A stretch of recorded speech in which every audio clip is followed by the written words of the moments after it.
चला के दाल। अस्सलाम वालेकुम फ्रेंड्स, जैसा कि आप देख रहे हैं कि आज हम जो है ना मिक्स दाल की रेसिपी बना रहे हैं और ये हमने दाल उबाल के रखी है। तो अब ये हम इसको तड़का लगाने के लिए रेडी कर रहे हैं। ये इसमें हमने डाले प्याज ऑयल में,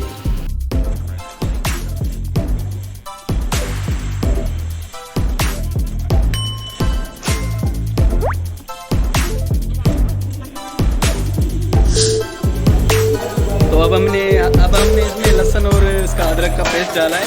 अब हम इनको मिक्स करेंगे।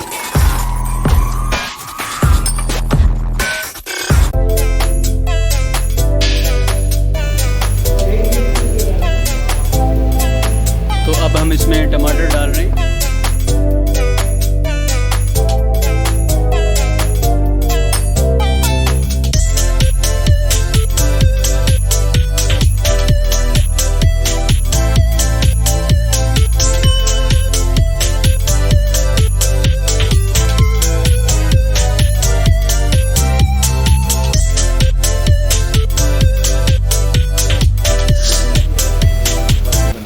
बड़ी इलायची और 4 जो है वो छोटी इलायची।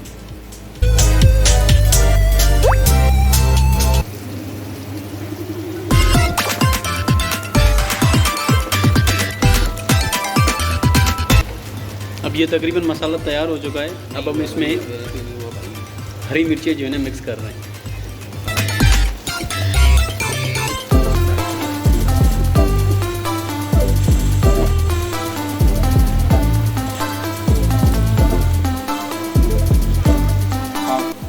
डलेगा इसमें टर्मरिक पाउडर, हल्दी का, और 1 टीस्पून इसमें डलेगा लाल मिर्च।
थोड़ा सा पानी और